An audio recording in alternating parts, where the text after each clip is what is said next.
Hello everyone. तो कैसे हैं सभी बच्चे। आप सभी का बहुत बहुत स्वागत है अमित सर की क्लास में। मैं उम्मीद करता हूं कि आप सभी बढ़िया होंगे, अच्छे होंगे, एकदम फिट एंड फाइन होंगे और अपनी पढ़ाई को अच्छे तरीके से कर रहे होंगे। तो बच्चों, हमारा जो चैप्टर है वो है दूसरा, जिसका नाम है पूर्ण संख्याएं। तो आज हम क्या सीखने वाले हैं पूर्ण संख्याओं के बारे में।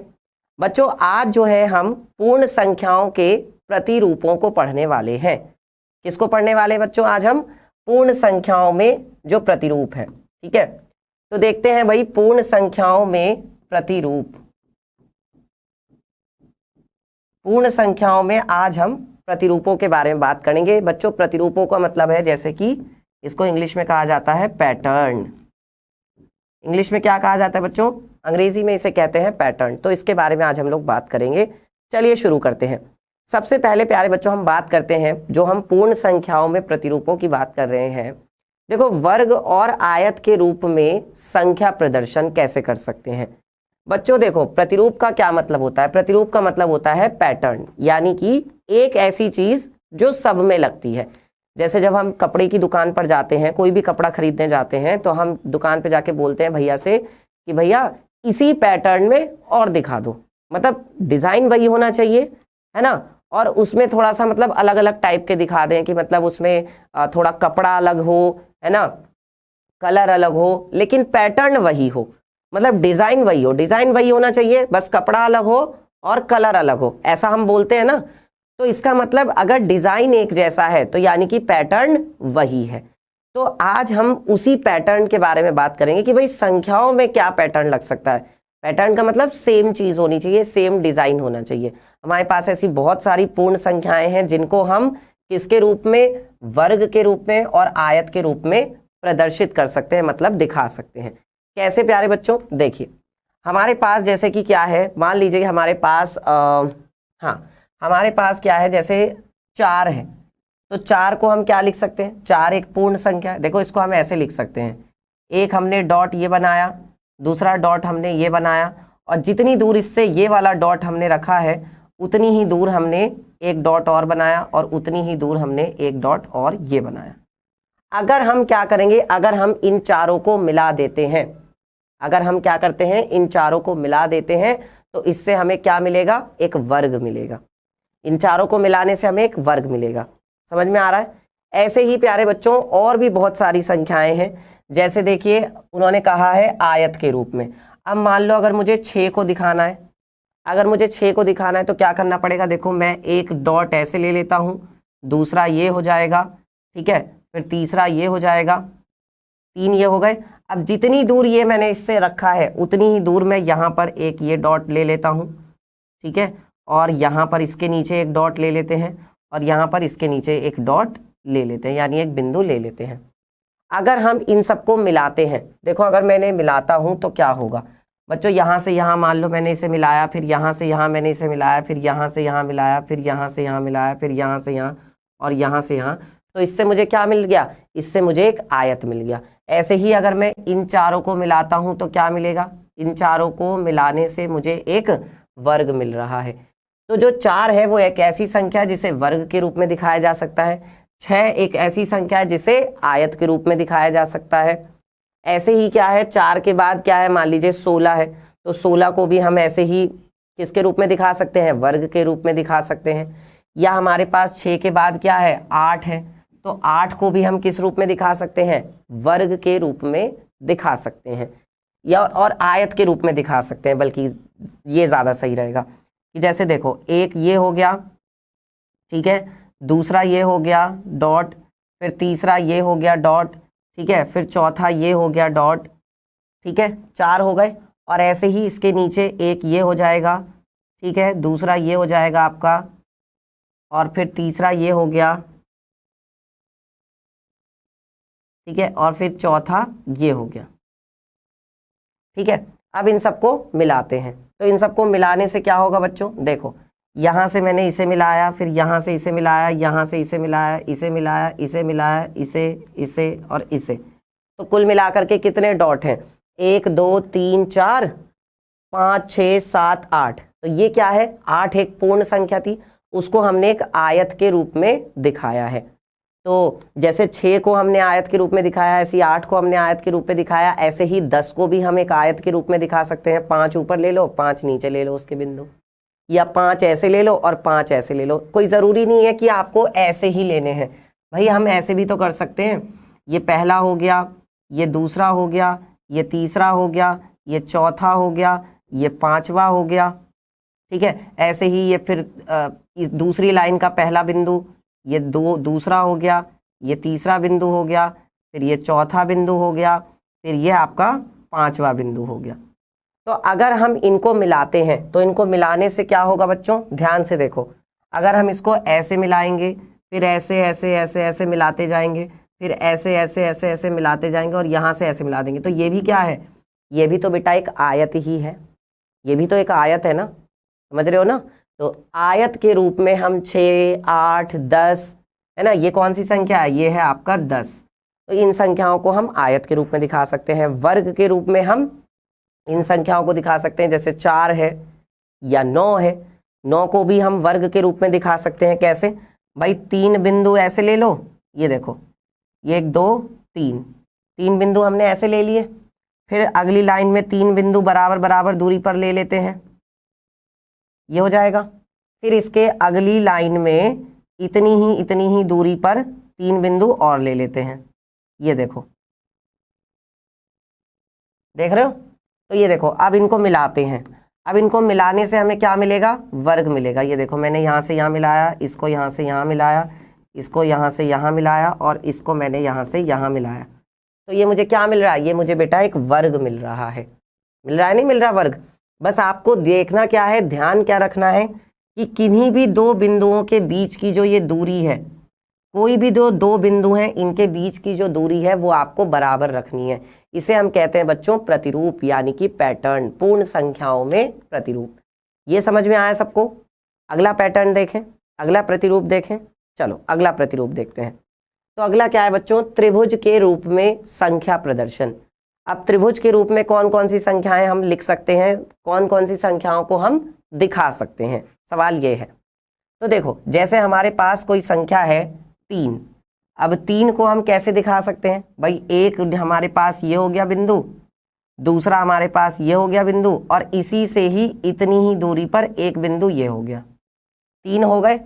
अब इसको मिला के देख लो, मिलाओ इन्हें जरा, ये देखो, ऐसे मिलाया, यहाँ से ये मिलाया और यहाँ से इन दोनों को मिला दिया, तो ये आपको एक त्रिभुज मिल रहा है। मिल रहा है कि नहीं मिल रहा है त्रिभुज। देखो, ये मिलाया हमने, ये मिलाया और ये मिलाया, तो हमें क्या मिल गया, एक त्रिभुज मिल गया।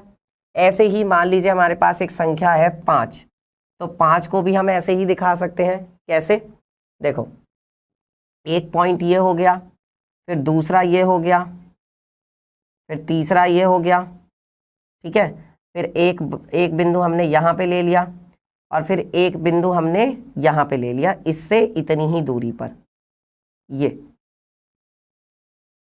ठीक है। तो 3 और 2 5, कितने बिंदु होगा ये, 3 और 2 5। अब इसको यहाँ से मिलाओ, इसको यहाँ से मिलाओ, इसको ऐसे मिलाओ, इसको ऐसे मिलाओ और इसको ऐसे मिला दो, देख लो। तो ये आपको क्या मिल गया, ये आपको बेटा एक त्रिभुज मिल गया। ये भी आपको क्या मिल गया, एक त्रिभुज मिल गया, ठीक है। अब चलिए, अब इसके बाद मान लीजिए कि आपको 7 को दिखाना है।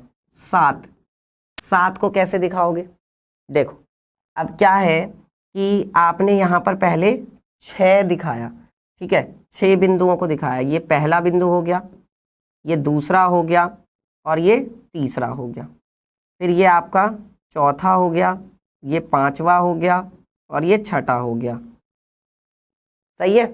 अब 7वां बिंदु जो है उसको हमने यहाँ पर इतनी दूर पर ले लिया, यहाँ। या हम ऐसे भी कर सकते हैं कि देखो, हम इसको ऐसे पलट देते हैं, ठीक है ना।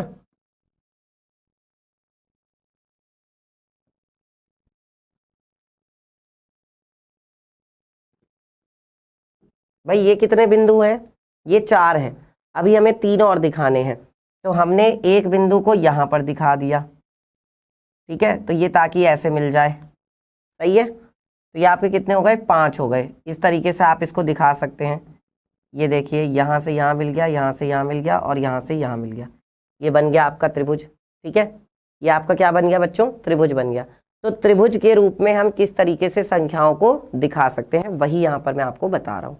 ठीक है, और भी ऐसी बहुत सारी संख्याएं हैं। अब अगर आप जैसे मान लीजिए कि यहाँ पर इस रूप में दिखाना चाहें, जैसे कि एक पॉइंट ये हो गया, ठीक है, और फिर इसी के हमने बराबर दूरी पर यहाँ पर एक पॉइंट लिया, ठीक है, एक पॉइंट हमने यहाँ पर ले लिया, और एक पॉइंट हमने यहाँ पर ले लिया, और एक पॉइंट हमने यहाँ पर ले लिया, ये हो गया, एक पॉइंट हमने इसके नीचे ले लिया, ये हो गया। और अगर इनको सबको मिलाते हैं तो 1 2 3 4 5 6 है ना, एक और लेना पड़ेगा, तो इसको थोड़ा सा दूर ले लेते हैं, ठीक है, तो हटाते हैं, और ये हो गया, देखो ये हो गया, और ये हो जाएगा। ठीक है, तो यहाँ से इसे मिला दिया, यहाँ से इन्हें मिला दिया, यहाँ से इन्हें मिला दिया, तो 4 बिंदु ये हो गए, 5 6 7 बिंदु हो गए, और एक हमारा त्रिभुज बन चुका है। इस तरीके से प्यारे बच्चों हम पूर्ण संख्याओं को प्रतिरूपों के रूप में दिखा सकते हैं। अब ये त्रिभुज के रूप में थे, त्रिभुज के रूप में हमने किस तरीके से प्रतिरूपों को दिखाया। ठीक है, ये सबको क्लियर है, यहाँ तक समझ में आ गया। चलिए अब आगे बढ़ते हैं प्यारे बच्चों, कुछ और हमारे पास प्रतिरूप हैं, उन्हें देखते हैं। जैसे देखिए यहाँ पर क्या हो रहा है, 96 की गुणा कर रहे हैं हम लोग 5 से। तो बेटा अब देखो 96 तो अपनी जगह पे 96 लिखा हुआ है ही है, हमने 5 को क्या लिखा, हमने 5 को लिखा यहाँ पर 10/2, 5 को लिखा हमने 10/2, क्योंकि 2 एकम 2, 2 पंजे 10, तो 5 को हम 10/2 लिख सकते हैं। अब 10 से गुणा करना तो बहुत आसान है कि नहीं, तो हमने क्या किया, 96 की हमने 10 में गुणा कर दी, मतलब हमने एक 0 लगा दी। और फिर किसी भी का भी आधा करना बहुत आसान है भाई, जैसे मैं बोलूँ 4 तो तुम सीधा बोल दोगे 2, मैं बोलूँ 8 तो तुम बोलोगे 4, मैं बोलूँगा 16 तो तुम बोलोगे 8, तो आधा करना आसान है। तो इसलिए फिर मैंने क्या किया, 2 से इसको भाग दिया, 2 चौक 8, फिर 2 अट्ठे 16, और एक 0 आ गई, 480 आ गया। इसका मतलब 96 की 5 से गुणा करना देखो कितना आसान है, कि आपके पास आंसर क्या आ गया, 480। अब ये जो चीज़ आपने यहाँ पर देखी वही चीज़ देखो यहाँ पे भी लग रही है। हमने 96 को तो ऐसे ही रहने दिया, 25 को हम क्या लिख सकते हैं, 25 को हम लिख सकते हैं 100/4। तो आपको पता है कि अगर 4 से 100 को भाग दोगे तो क्या आएगा, 25 ही तो आएगा, आएगा कि नहीं आएगा भाई, 25 चौका 100 होता है। तो इसीलिए जब 4 से 100 को भाग देंगे तो 25 आएगा, तो 25 को हमने 100/4 लिख लिया। अब 2 0 यानी 100 से गुणा करना आसान है बहुत ज़्यादा, केवल क्या करना होता है, 2 0 ही तो लगा देनी होती है। तो 96 के बाद हमने 2 0 लगा दी, और इसको 4 से भाग देना है, बहुत आसान है। तो क्या होगा, 4 दूनी 8 बचा 1, 4 चौक 16, देखो ये आ गया आपके पास 2400, बाकी की जो 2 0 थी वो 2 0 आ गई।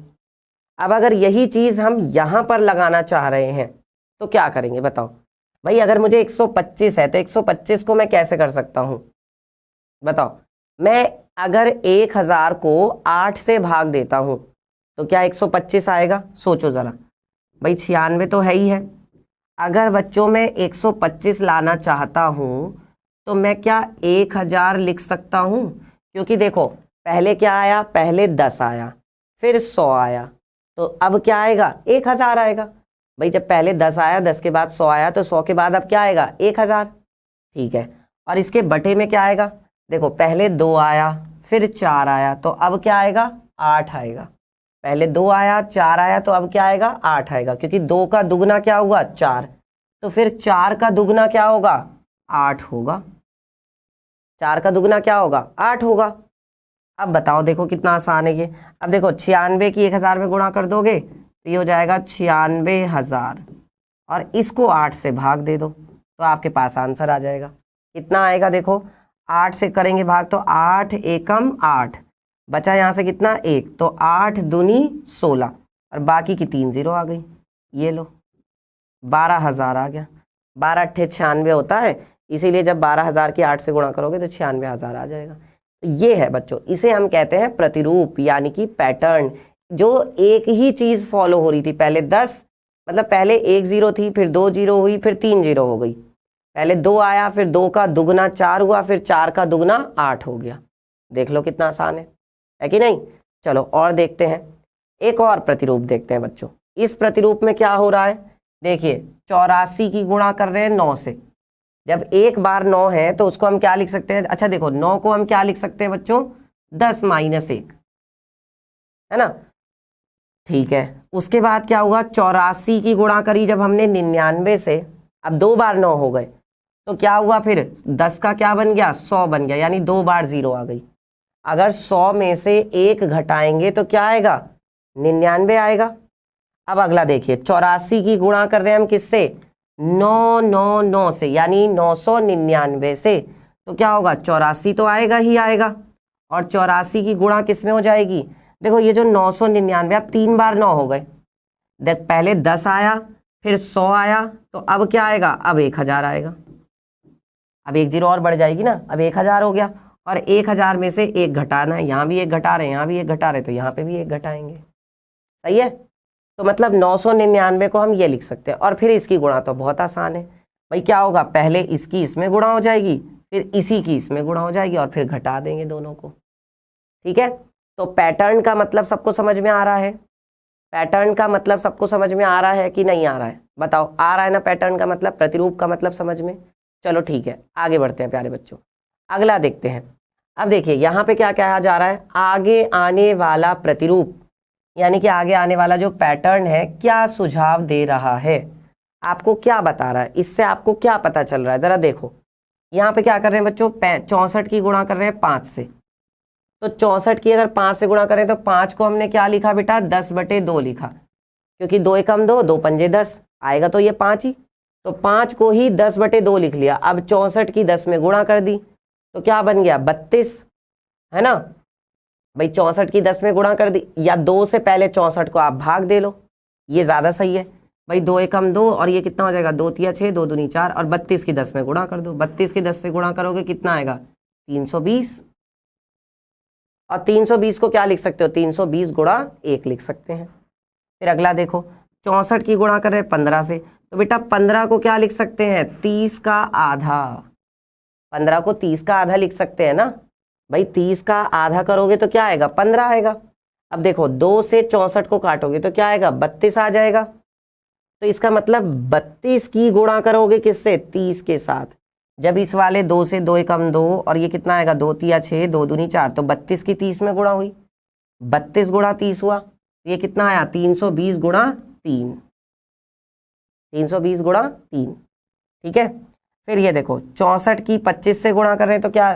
25 किसका आधा? 50 का आधा, तो ये देखो 50/2।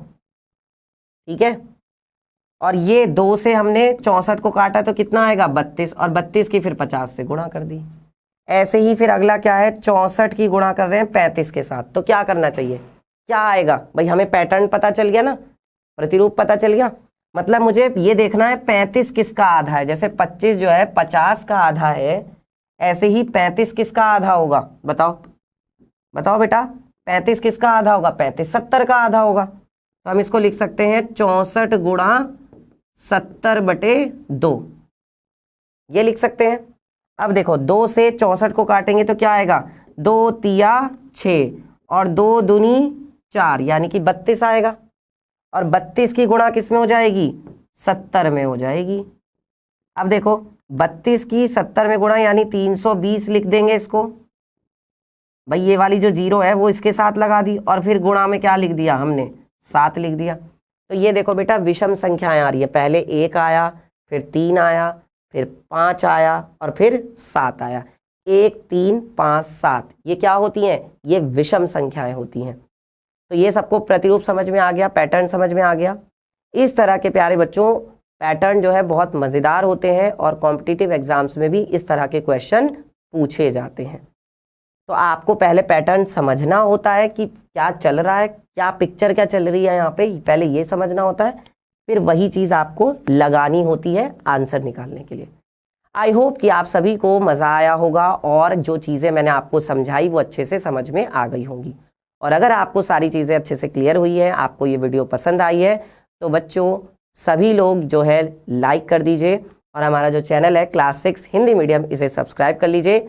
और मिलेंगे फिर आपसे अगली वीडियो में, तब तक के लिए टेक केयर, टाटा, बाय बाय।